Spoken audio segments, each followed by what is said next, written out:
Bismillahirrahmanirrahim. Assalamualaikum warahmatullahi wabarakatuh. Alhamdulillahi wa kafa. Wassalatu wassalamu ala rasulihil mustafa wa ala alihi wa ashabihi wa man ihtada. Amma ba'd. Tiada kata yang pantas untuk senantiasa kita ungkapkan kecuali puji dan syukur kehadirat Allah Subhanahu wa taala. Salawat dan salam semoga Allah sampaikan ke haribaan Nabi kita Muhammad sallallahu alaihi wasallam. Bertemu kembali dengan kami Majelis Studi Dakwah Terapan yang mengulas dan mengkaji materi-materi dakwah untuk dapat kita terapkan di dalam ibadah dan kehidupan kita sehari-hari dengan channel Ustadz Arifin Purba Official. Nah, silakan sahabat yang belum subscribe ditekan tombol merahnya. Hari ini hari Kamis adalah tanggal 7 bulan Juli 2022.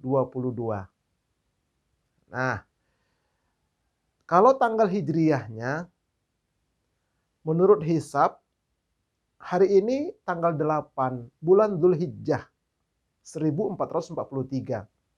Tapi menurut ru'yat di negeri kita Indonesia ini baru tanggal 6.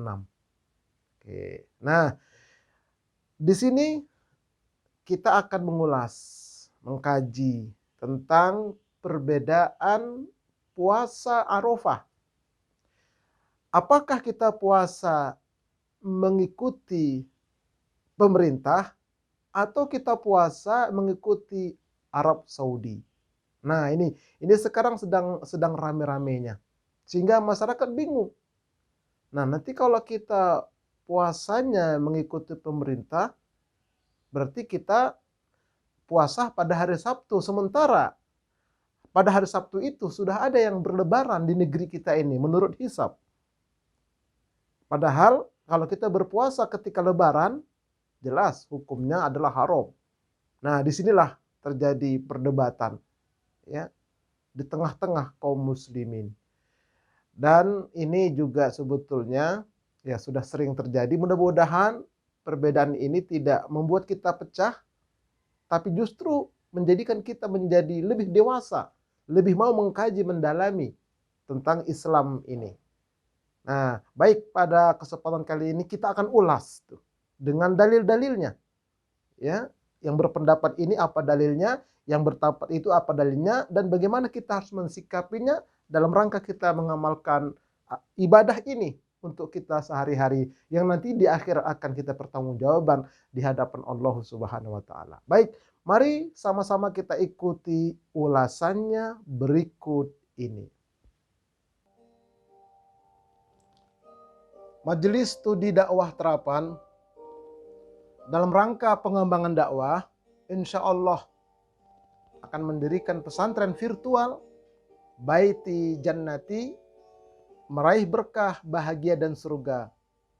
Khusus untuk orang tua dan dewasa, terutama bagi bapak ibu yang sudah paripurna kerja. Untuk informasi lebih lanjut, silakan berkunjung ke pesantren virtual Ustadz Arifin Purba Official. Silakan ketik di YouTube atau japri kepada saya. Baik. Kontroversi tentang puasa Arafah atau puasa tanggal 9 Dzulhijjah. Ikut Saudi atau ikut pemerintah. Nah, ini yang terjadi sekarang ini. Ya. Akhirnya sebagian umat muslim menjadi bingung. Siapa yang mesti diikuti? Pemerintahkah? Arab Saudi kah? Muhammadiyah kah? Atau opsi yang lain?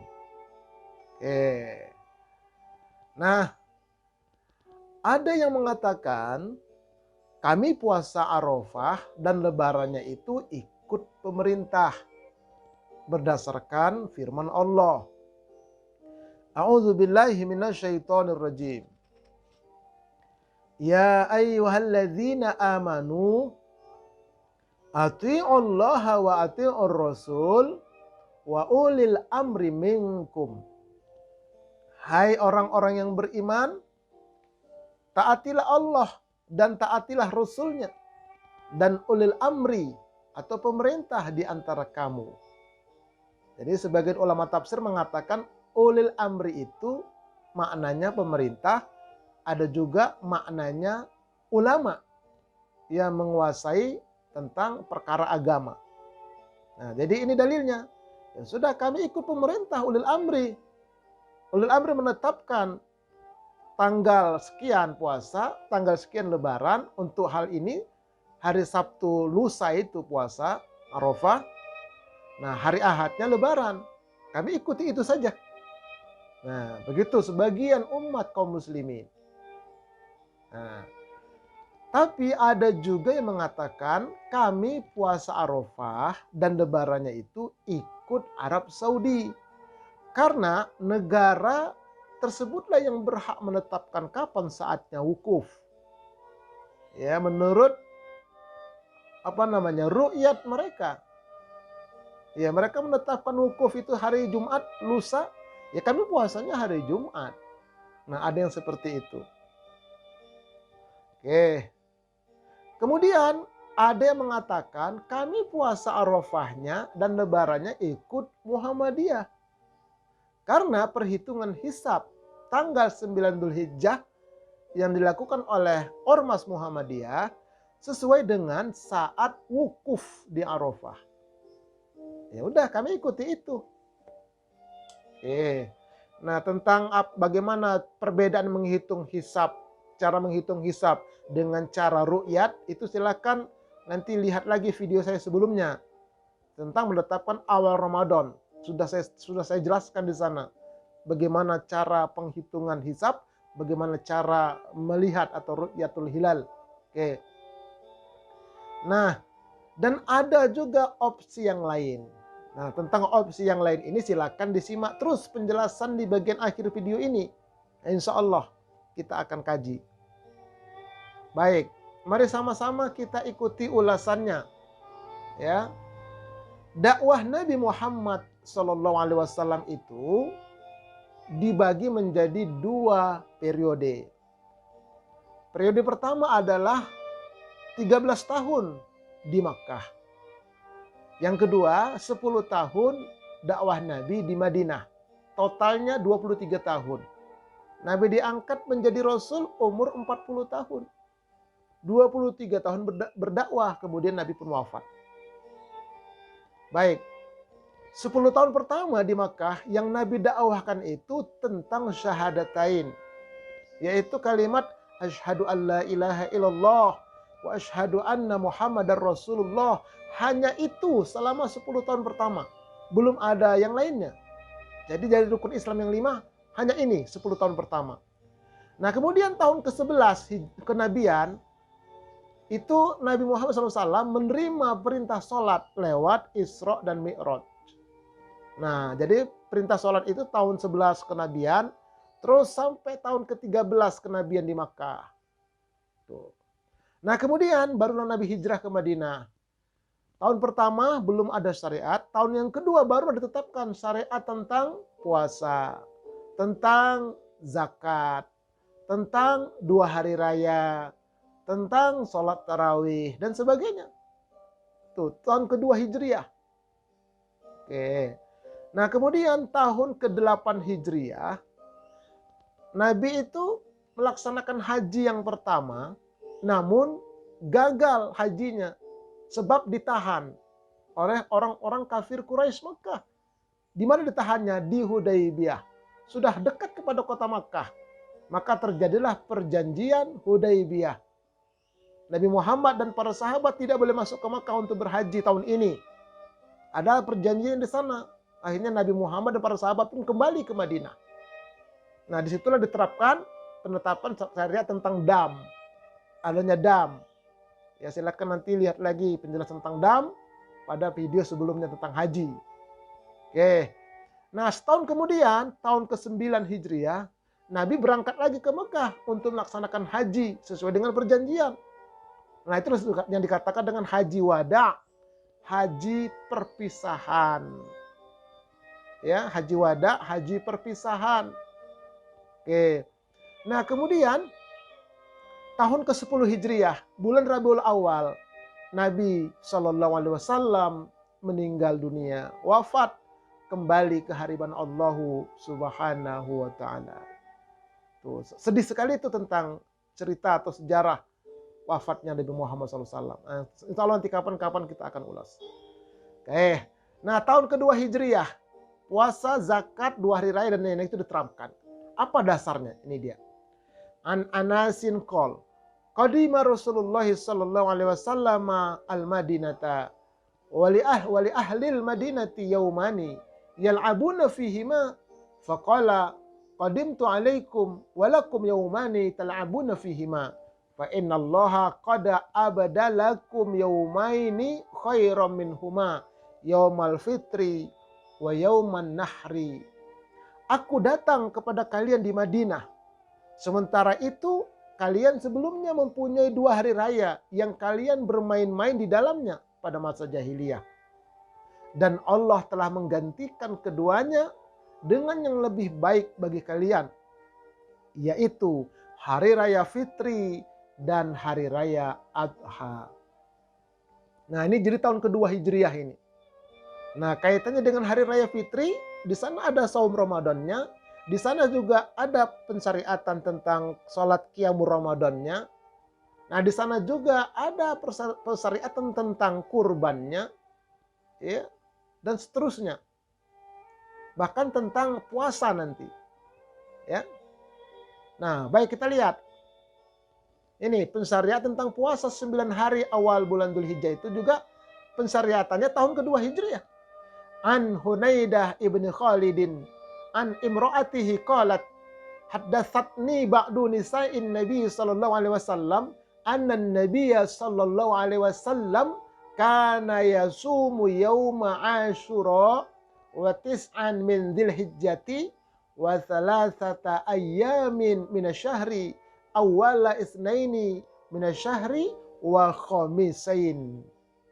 Adalah Nabi sallallahu alaihi wasallam berpuasa pada hari Asyura juga pada 9 hari di awal bulan Dzulhijjah dan 3 hari di tengah-tengah bulan, juga awal 2 hari Senin dan awal 2 hari Kamis setiap bulan. Hadis riwayat Imam An-Nasa'i. Nah, inilah pensyariatan tentang puasa 9 hari awal bulan Dzulhijjah, tanggal 1 sampai tanggal 9. Oke, mari kita lihat lagi rinciannya. Kana yasumu yauma asyura wa tis'an min dzilhijjati. Nah, kita lihat yang di garis bawahi itu, dan 9 hari dari awal bulan Dzulhijjah, tanggal 1 sampai tanggal 9 awal bulan Dzulhijjah. Ya. Nah, haji belum disyariatkan ketika itu karena ini kan tahun kedua. Haji itu tahun ke-8 dan tahun ke-9 baru ada syariatnya. Nah, maka dengan demikian belum ada puasa Arafah karena belum ada yang wukuf. Yang ada adalah puasa di tanggal 9 Dzulhijjah atau tanggal 1 sampai tanggal 9 Dzulhijjah. Itu niat puasanya, sengaja aku puasa awal bulan Dzulhijjah. Belum ada puasa Arafah ketika itu karena belum disyariatkan haji. Nah, inilah tahun kedua Hijriah ini. Oke. Nah, jika tidak ada wukuf atau belum ada wukuf ketika itu, nah ke depannya atau beberapa waktu yang lalu tidak ada wukuf karena pernah 40 kali. Ya. Di dalam dunia Islam pernah 40 kali kegiatan haji ditiadakan karena ada musibah, karena ada peperangan ketika itu. Nah, lalu apa ya, ada yang mengatakan berdasarkan hadis di atas, kalau tidak ada wukuf di Arafah, kami puasanya adalah puasa momen wukuf di Arafah yaitu pada tanggal 9 Dzulhijjah dan lebarannya tanggal 10-nya. Nah, ini kalau yang bertanya bagaimana kalau tidak ada orang yang haji, kita puasa Arafah, bukan puasa tanggal 9 Dzulhijjah. Jadi momen yang dipuasakan. Nah, seperti itu berdasarkan hadis di atas. Nah kemudian tahun ke-9 Hijriah barulah ada haji wada, haji perpisahan, ya, dan sekaligus penaklukan kota Makkah tanpa perang. Setahun setelah perjanjian Hudaybiyah, Nabi dan para sahabat berangkat ke kota Makkah untuk haji.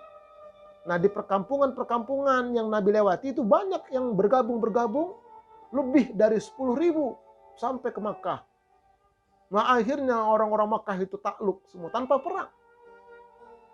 Itu pernah terjadi. Nah, di dalam hadis disebutkan an Abi Qatadah qala Rasulullah sallallahu alaihi wasallam syiamu yaumi Arafah inni ahtasibu 'ala Allah ay yukaffiru sanata allati qablahu wallati ba'dahu.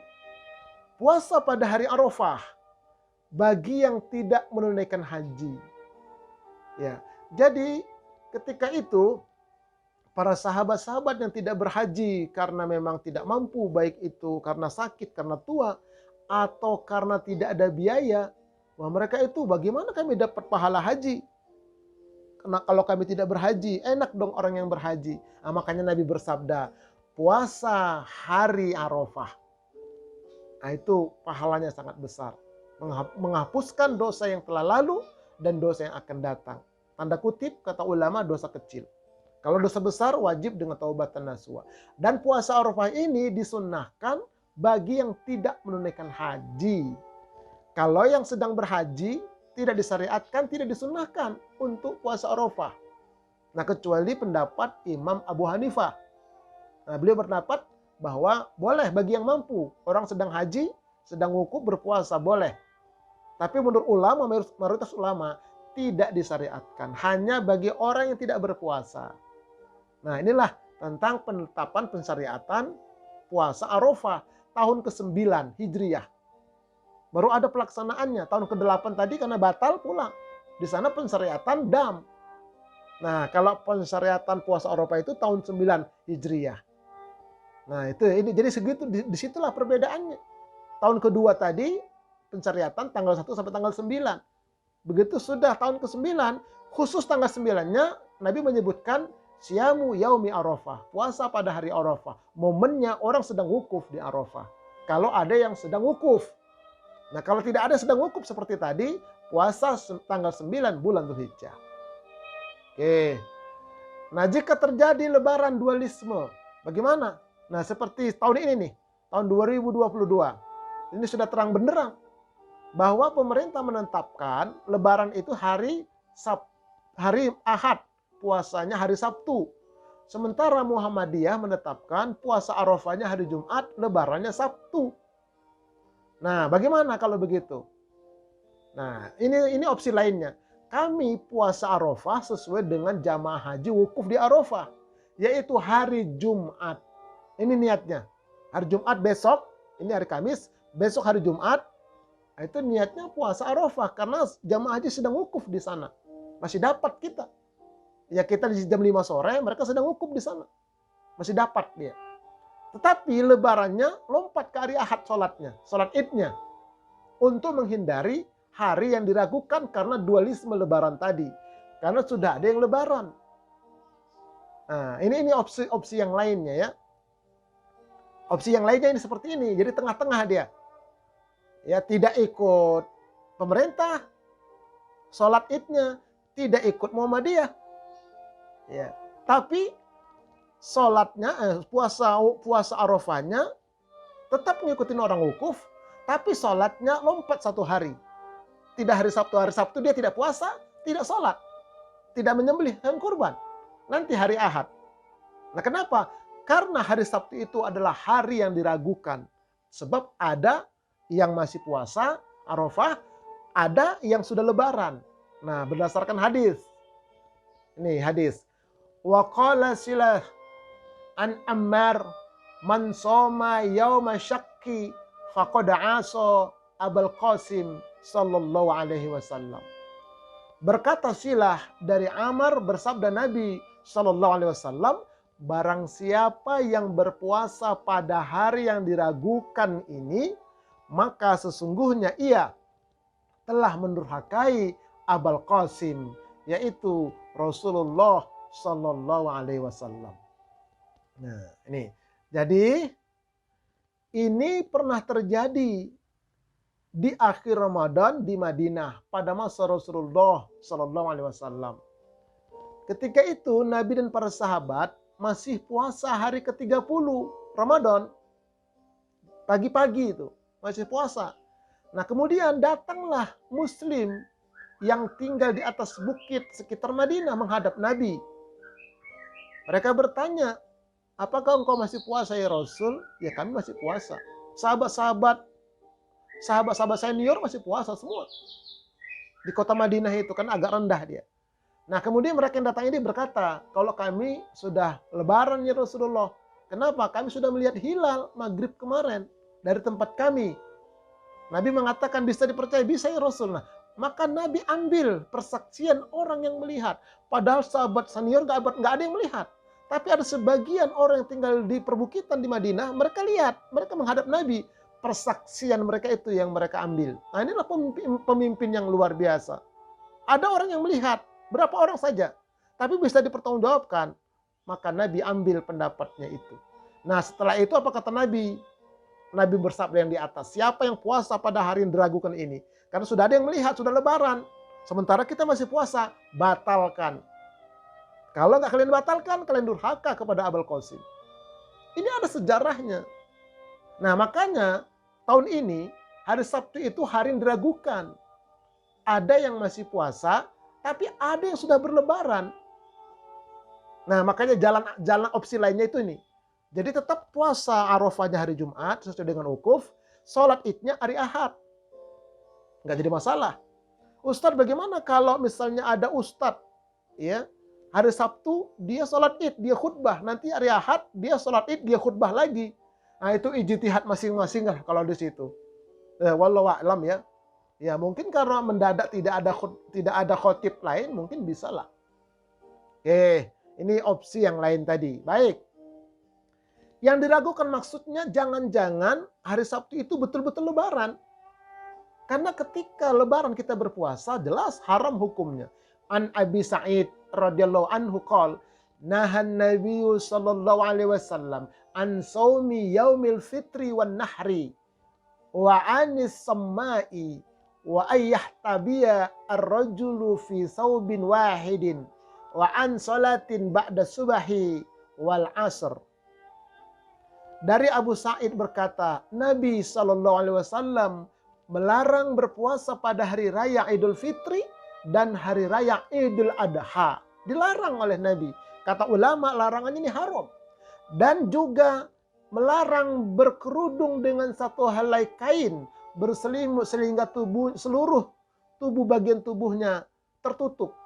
Dan juga melarang seseorang untuk duduk dengan memeluk lututnya hingga mengenai pundaknya. Tuh, kalau Jumatan apalagi tuh. Dia duduk, lututnya diberdirikan, dia peluk sampai kena pundak, itu dilarang. Dan menutup kepala dan menutupnya dengan selembar kain, dan melarang pula sholat setelah subuh dan setelah asar. Nah, ini hadis.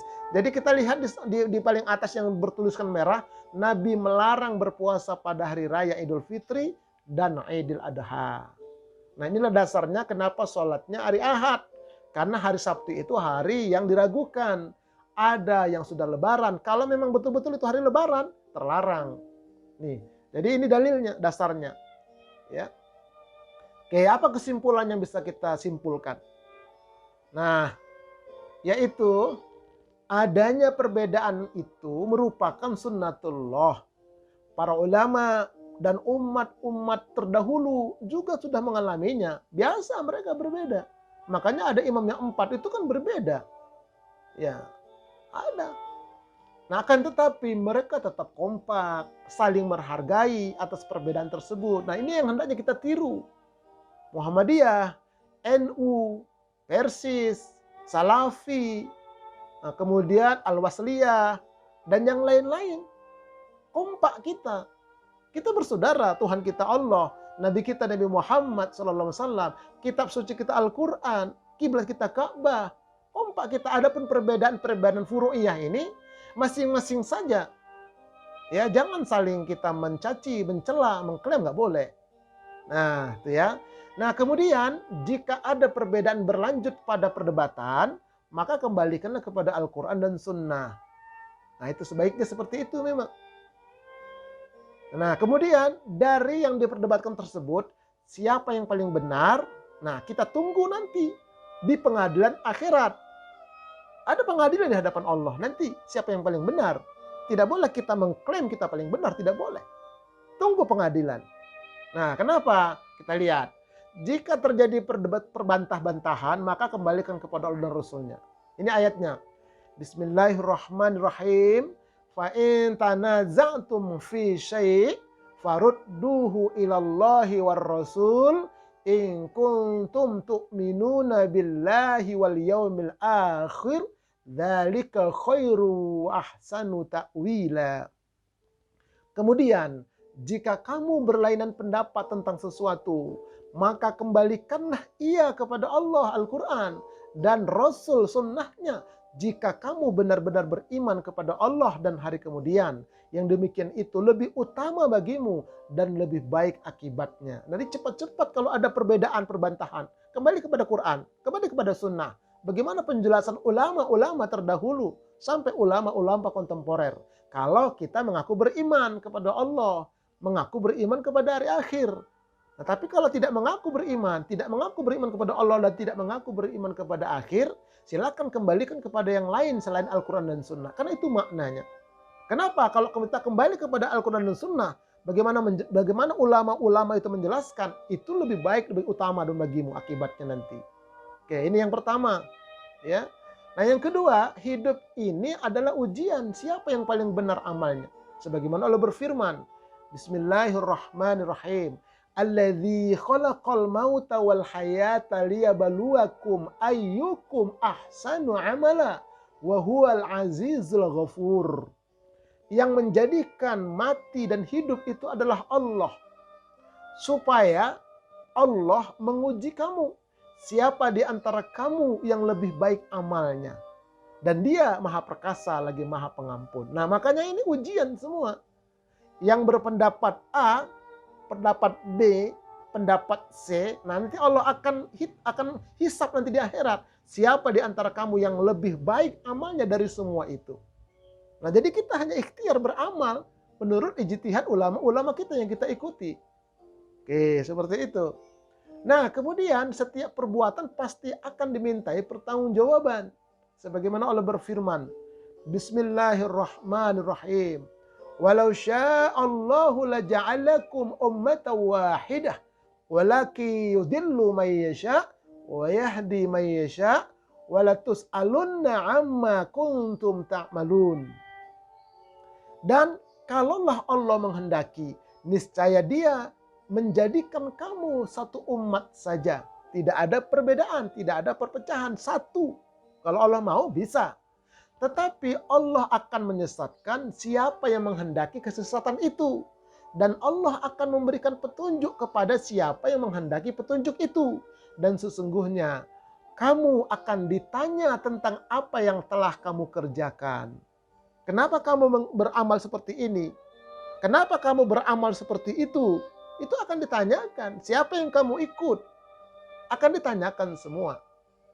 Nah, ini dalilnya ya. Nah, kemudian ada yang mengatakan kami hanya mengikuti guru-guru kami. Kalaupun itu salah, maka yang bertanggung jawab adalah mereka. Nah, pernyataan ini tidak benar. Ya, tidak benar seperti itu. Kenapa? Allah menyatakan Bismillahirrahmanirrahim. Yauma tuqallabu wujuhuhum finnar yaquluna ya laitana ata'na Allah wa ata'na ar-rasula wa qalu Rabbana inna ata'na sadatana wa kubara'ana fa'adalluna as-sabila Rabbana atihim di'fain minal azab wal'anhum la'nan kabira. Pada hari ketika muka mereka dibolak-balikkan dalam neraka, dibakar seperti bakar sate. Mereka berkata, alangkah baiknya andai kata kami dulu di dunia taat kepada Allah Al-Quran dan taat kepada Rasul sunnahnya. Dan mereka berkata, ya Tuhan kami, sesungguhnya kami telah mentaatin ustaz kami dan pembesar-pembesar atau tokoh-tokoh kami. Lalu ternyata mereka menyesatkan kami dari jalan yang benar. Ya Tuhan kami, timpakanlah kepada mereka azab 2 kali lipat dan kutuklah mereka dengan kutukan yang besar. Nah, ini hati-hati juga kalau kita mengikut. Nggak boleh sembarangan. Nah, kita harus tahu tuh turunan-turunan ayatnya dan hadisnya, penjelasan-penjelasan ulama. Itu yang kita ikut. Nggak boleh kita sembarangan, membabi buta. Pokoknya saya ikut, mau salah mau benar, memang saya pikirin, nggak boleh. Nah, ini dalilnya ini. Nah, inilah sahabat-sahabat sekalian. Wallahu a'lam bishawab. Dan hanya Allah lah yang mengetahui yang sebenar-benarnya. Nah, oleh karena itu, ayo mari sama-sama kita kaji tentang agama kita yang kita mulai ini. Dan kita berharap semoga kita mendapatkan hidayah, jalan yang betul-betul Allah ridhoi. Demikianlah kajian kita pada pertemuan kita kali ini. Mudah-mudahan ini bisa menambah wawasan buat kita, sehingga kita lebih cerdas, lebih dewasa dalam beragama ini. Ada kepedulian kita ya untuk mengetahui dan menggali agama ini. Kita tidak cuek-cuek begitu saja. Dan semoga kita dan keluarga kita seluruhnya kaum muslimin senantiasa dibimbing oleh Allah agar kita tetap bersatu, tetap kompak dalam rangka kita menegakkan agama Allah yang kita cintai ini. Mari sama-sama kita tutup dengan membacakan doa kafaratul majlis. Subhanakallahumma wa bihamdika asyhadu an la ilaha illa anta astaghfiruka wa atubu ilaik. Assalamualaikum warahmatullahi wabarakatuh.